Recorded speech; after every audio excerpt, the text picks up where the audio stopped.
Sveicu jūs šajā brīnišķīgajā, pavasarīgajā, ziedos plaukstošajā svētdienas rītā, kad visapkārt viss plaukst, viss zied, liekas arī tas dvēseles pacēlums un arī mūsu prāts tāds gaišs un tāds priecīgs, kad visu var tādu redzēt.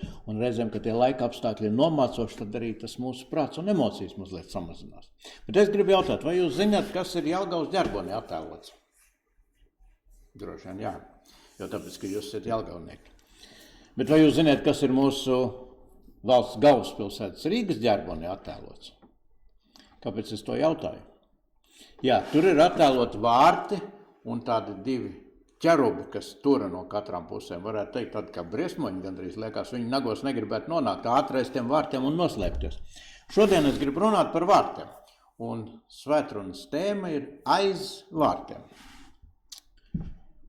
Šodien es vēlos domāt par dažiem vārtiem, par tiem vārtiem, kādi tie ir sastopami cilvēku dzīvē, par tiem vārtiem, kādus tos attaino Bībele, un arī par to, kas atrodas aiz šiem vārtiem. Mēs lasījām šodien lasījumu no 1. Mūzes grāmatas par Jēkabu, kurš redzēja kāpnes debesīs, redzēja Dieva eņģeļus nokāpjam un Dievu šo kāpņu augšgalā, kurš deva viņam savus apsolījumus. Un tad, kad viņš pamodās, viņš sacīja, tiešām tas kungs ir šī vietā, bet es to nezināju. Viņš teica, cik bijājam ir šī vieta. Un tad viņš sacīja vārdus, tiešām še ir Dieva nams un še ir debesu vārti. Vārti uz debesīm. Un vārti vienmēr ir tā kā tāda robeža. Tad, kad mēs lasām svētos rakstus, mēs lasām, ka tad, kad priesteri tiek iesvētīti, tad upuris tiek pie vārtiem nests. Jau pašā sākumā, kad tas tiek iedibināts un iestādīts.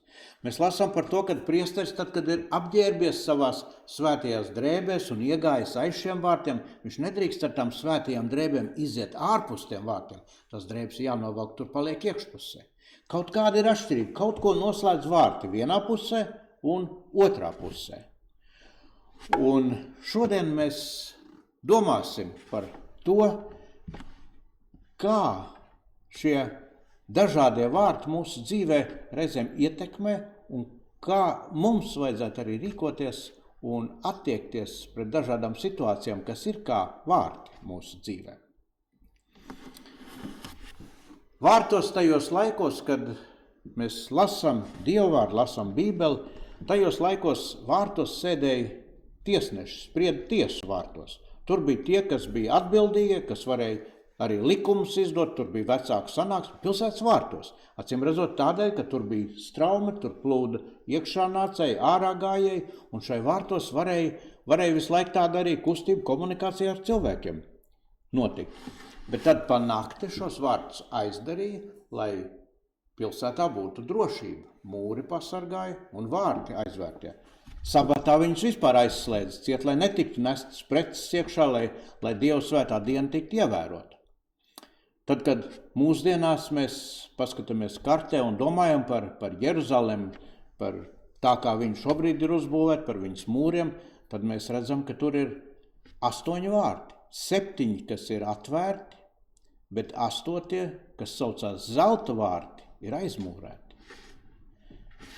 Jā, Ciāna gaida godības valdnieku, kas tos atvērs, tad, kad Kristus atklāsies ķēnišķā godībā, ķēnišķā varenībā. Vecā derība runā par 12 vārtiem, kur mēs varam Nehemijas grāmatā viņus atrast. Austrumu vārti, avota vārti, ielejas vārti, mēslu, ūdens, zirgu, pārvaldes, avju, Efraimu, vecie, zivju, sardzes vārti. Tas ir tie vārti, kurus mēs Bībelē varam saskaitīt un atrast. Bet Ieva grāmata, tur ieskanās vārdu par kādiem vārtiem, kuriem uzraksts ir nāves vārti. Un vārti vecajā derībā tiek attainoti kā robežu šķirtne glābšanai un drošībai, gan arī kā neatgriezeniskam lietu noslēgumam un sodam. Es domāju, tad, ja mēs skatāmies šodienas skatījumā, varētu teikt tāds atvasinājums no šiem veco laiku izpratnes par vārtiem. Tad, kad skolā, vismaz manā laikā, tā bija varbūt šodien, to nedrīkst darīt skolotāji. Tad, kad kāds nepaklausīgs bija skolā, tad viņam lika izej ārā, ej koridorī, aiz vārtiem, aiz durvīm. Tad tu esi ārā. Tu esi ne tā uzvedies. Tad, kad mēs atceramies arī muziku, kur mums kādreiz dzied par vārtiem, par 7 vārtiem, cilvēkā var prieks ienākt, vārti, caur kuriem kaut kas ienākt, kur var kaut ko ielaist. Bet ko saka jaunā derība? Jaunā Dieva derība ar cilvēkiem, ko saka par vārtiem? Un tad, kad meklējam šos vārdus, tad mēs jaunā derībā jau tūlīt Mateja evaņģēlijā saskaramies 7. nodaļā, kur Jēzus saka vārdus. Viņš saka, ieejiet pa šaurajiem vārtiem. Jo vārti ir plati un ceļš ir plats, kas aizved uz pazušanu. Un daudz ir to, kas pa tiem iet, bet šauri ir vārti. Un šaurs ir ceļš, kas aizved uz dzīvību. Un maz ir to, kas to atrod. Šaurs ir tas ceļš, kas aizved uz patieso dzīvību. Jo liekas, tik daudz ir ceļu, un savulaik mēs zinām šis teiciens, ka visi ceļi ved uz Romu.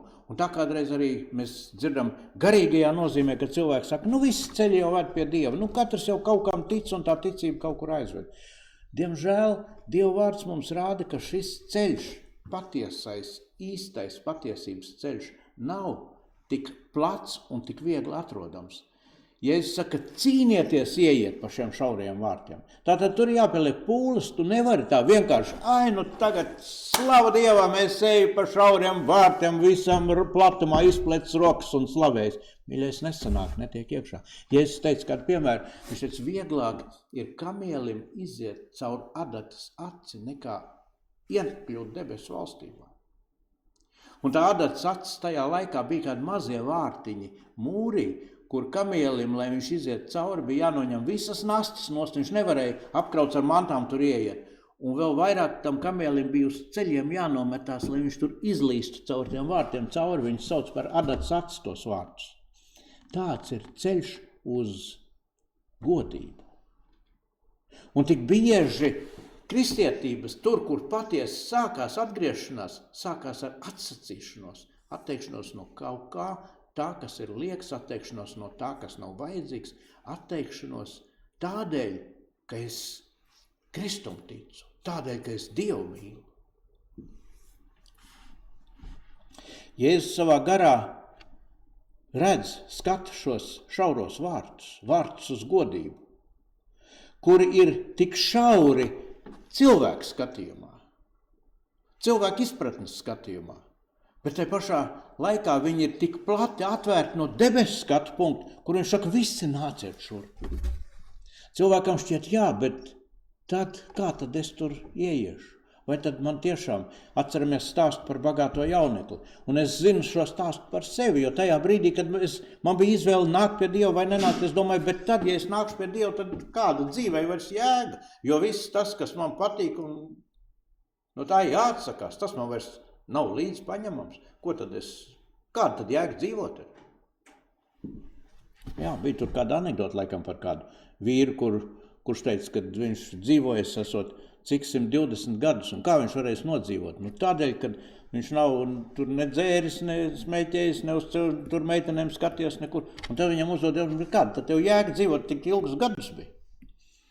Jā, arī tā mēdz būt. Tas ir šauri cilvēku skatījumā, liekas, tev nav jēga iet pie Dieva, jo tev viss pazudīs. Viss tas, kas ir šīs dzīves jēga. Bet Dievs saka, es tev došu citu jēgu, jaunai dzīvei.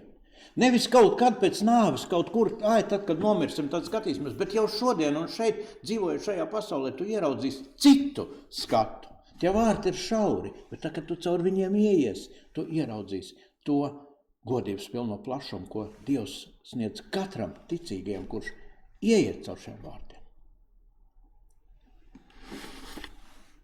Jēzus redzēja jau gar skatās šo te skatījumu, gan no vienas puses, kur liekas tik šauri tie vārti, gan no savas, no dievišķās puses, kur viņi nav vairs šauri. Un mēs lasām šo plašo skatījumu, kur atklāsmes grāmatā apostols Jānis redz, ka Dievs viņam atklāja. Viņš saka, es redzēju jaunas debesis un jaunu zemi, jo pirmā debesis un pirmā zeme bija zudusi, un jūras vairs nav. Un es redzēju svēto pilsētu, jauno Jeruzalemi, nokāpjam no debesīm, no Dieva sagatavotu, kā savam vīram greznot līgavu. Un tad viņš apraksta apostols šo savu redzējumu. Viņš saka, šī pilsēta, šī jaunā Jeruzaleme, tā bija dievišķā godībā. Tas spožums bija kā visdārgākā akmens spožums, kā kristāla dzidrs jaspits. Tai bija liels augsts mūris ar 12 vārtiem, un uz vārtiem 12 eņģeļu. Tur bija uzrakstīti 12 vārdi, un tie ir Izraēla 12 cilšu vārdi. Tas mūris bija celts no jaspida, un pilsēta bija no tīra zelta, līdzīgi skaidram stiklam. 12 vārti bija 12 pērles. Katra vārti bija darināti no vienas pašas pērles, un pilsētas ielas bija tīrais zelts, kā caurspīdīgs stikls. Es domāju, šo visu to redzējumu laikam nav iespējams ietērpt tajos vārdos, kuri mums ir doti, kurus mēs lietojam. Un tad, kad mēs vārdos pasakām, mēs apmēram varam tikai apjaust to brīnišķīgo godības skaistumu, neiedomājamo, neredzēto nekad. Tikai tur tālāk atklāsmes grāmatā ir rakstīts, ka tur tajā pilsētā nemūžam tur neieies tas, kas ir nesvēts, un neviens, kas dara negantību un kas melo, bet vienīgi tie, kas rakstīti jēra dzīvības grāmatā. Tā raksta Dieva vārds. Un tad es domāju, ka par vārtiem domājot, mums katram savā dzīvē ir jāiet cauri kādiem vārtiem. Kaut kur ir kādi vārti, kas ir mums visiem zināmi vārti, caur kuriem mēs izejam, un tad aiz mums kaut kas ir noslēdzies, ja tie vārti tiek aizslēgti ar atslēgu, kuras vārds būtu laiks. Laiks aizslēdz šos vārdus. Ar šo atslēgu tiek aizslēgti mūsu bērnības vārti, tad jaunības vārti, tad izejot cauri arī pusmūža vārti, un visbeidzot tiks aizslēgti arī šīs zemes dzīves vārti. Jā, laiks ir tas, kas aizslēdz kādus vārdus mūsu dzīvē, un tāds ir cilvēka dzīves laika iedalījums. Tomēr paši svarīgākie ir mūžīgās dzīvības un nebeidzamās godības vārti, kuri nekad nebeidzās, kuri netiks nekad aizslēgti, ja mēs ieiesim caur viņiem. Caur tiem šauriem vārtiem ieejot, mēs nonāksim tur, kuri nekad neizzudīs, nekad netiks aizslēgti. Un kuri atverās ne jau tad, kad šī mūsu dzīve beidzās, jo tad beidzoties dzīvei, ja tas tā būtu, tad varētu arī nepaspēt nospiest to īsto pogu uz pults, lai atver šos vārdus. Tie ir jāatver tagad, kamēr tu dzīvo. Kad tad ir tas brīdis, kad cilvēkam atverās mūžīgās dzīvības un nebeidzamās godības vārti? Kad mums atverās šie vārti uz debesu pilsētu, uz to, ko apostols Jānis redz savā skatījumā? Tas ir tajā brīdī, tajā laikā, tad, kad cilvēks iegūst debesu pilsētas pavalstniecību. Tad, kad tu saņem šo debesu pilsoņu pasi. Tad, kad mēs izvēlamies atsaukties Dieva gara mudinājumam mūsu sirdī. Dieva bezgalīgā žēlstība atklājās parasti viņa darbībā, jo viņš radīja šo brīnišķīgo pasauli. Viņš apžēlojās par grēkā kritušiem radījumiem, kamēr tie vēl nebija atgriežušies. Un viņš sūta savu svēto garu jau pirms mēs vēl esam atzimuši no jauna un runā mūsu sirdīs un saka, tev kaut kas ir jāmaina, tev kaut kas pietrūks, tavā dzīvē, tavā domā ir kāds tukšums, kas tev ir jāaizpild, un to var aizpildīt vienīgi un tikai Dievs, jeb atziņa, jeb pilsonība debes valstībai, pilsonība mūžībai, kura nekad nebeidzās. Izej ārā no šīs dzīves iznīcīgās daļas un ieej mūžīgajā dzīves daļā.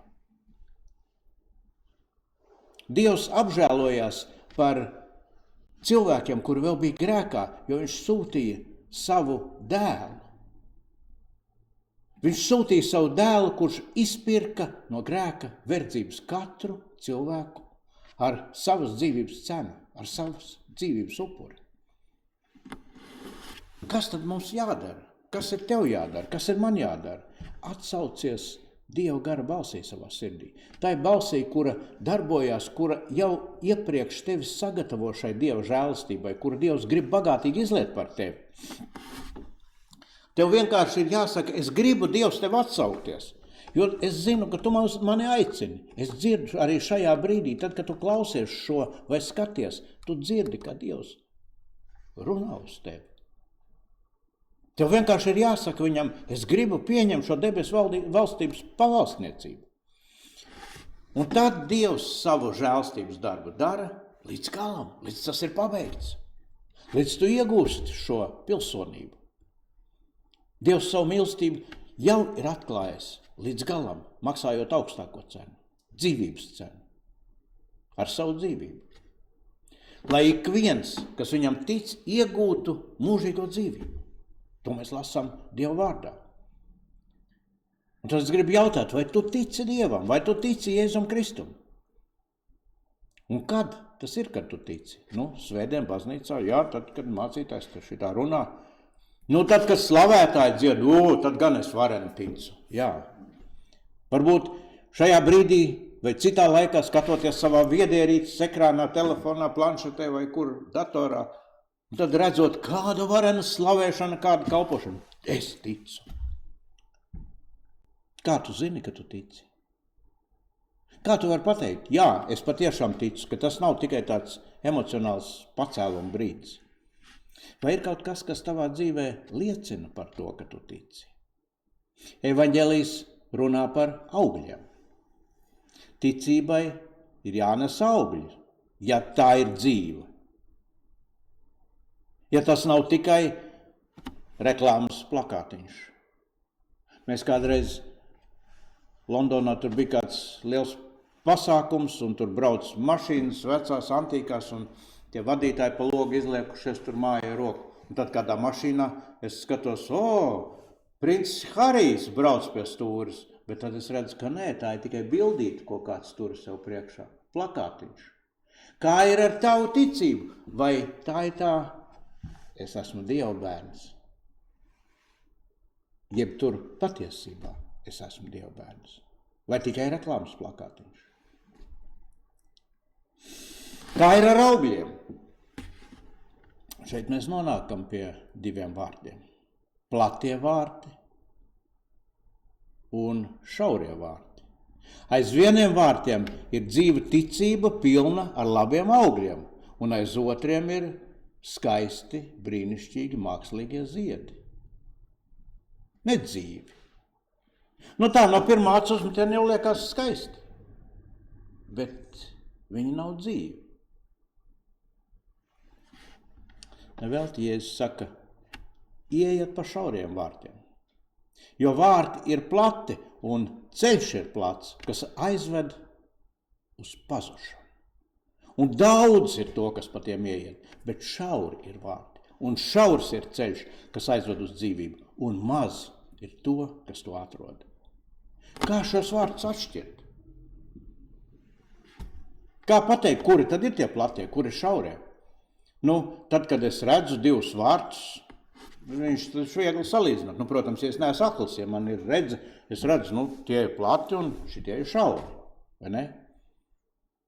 Jā, Dieva vārds runā arī par akliem ceļrādītājiem, kuri neredzēdami, uz kuriem vārtiem iet, mēģina kādu vest, tur jau būs labi, būs labi, tic tikai, un tad jau viss notiks. Bet Dieva vārds runā par augļiem. Ik katru koku pazīst no viņa augļiem, jo no ērkšķiem nevar lasīt vīģes, nedz vīnogas no dažiem. Un augļi būs tikai tādai ticībai, kas atrodama aiz šaurajiem vārtiem. Ne šim pusvārtiem, bet aiz tām, kurš ir izgājis caur šiem šauriem vārtiem, kurš ir iegājis tur. tur būs redzami augļi, tajā dārzā. Un kas tad ir tie augļi? Reizēm ļoti moderni augļi, sludinātāji augļi, tev ir pilna baznīca, tad tev ir lieli augļi. Mīļie, Dievvārds nekur to nav sacījis. Dievvārds runā kaut ko citu, un tad, kad mēs skatāmies jaunajā derībā, mēs lasām Galatiešu vēstuli 5. nodaļu 22. pantu, kur mēs daži no galvas varbūt pat zinām. Un tur ir rakstīts, kāda tad ir augļi. Un no tiem augļiem mēs lasām pacietība. Manī ir pacietība. Lēnprātība. Cik daudz manī ir lēnprātība? Tad, kad man pāri nodara. Tad, kad es jūtos iespiests kaut kur, atturība, laipnība, labprātība, uzticamība, miers, prieks, mīlestība pret visiem cilvēkiem. Vai tas ir manī? Vai ir šie augļi? Ja pareizāk sakot, Dievvārds saka, tas ir viens auglis, kur vienkārši šīs sastāvdaļas liecina, ka tas ir tas īstais auglis, ka tas nav mākslīgs auglis. Ja šīs daļas viņā ir, bet viņām visam tur būtu jābūt. Palasiet šo Galatiešiem 5:22 un palūkojieties šajā spogulī uz sevi. Kā ir, vai es esmu aiz tiem šauriem vārtiem, vai mana ticība ir tikai tā izkārtne?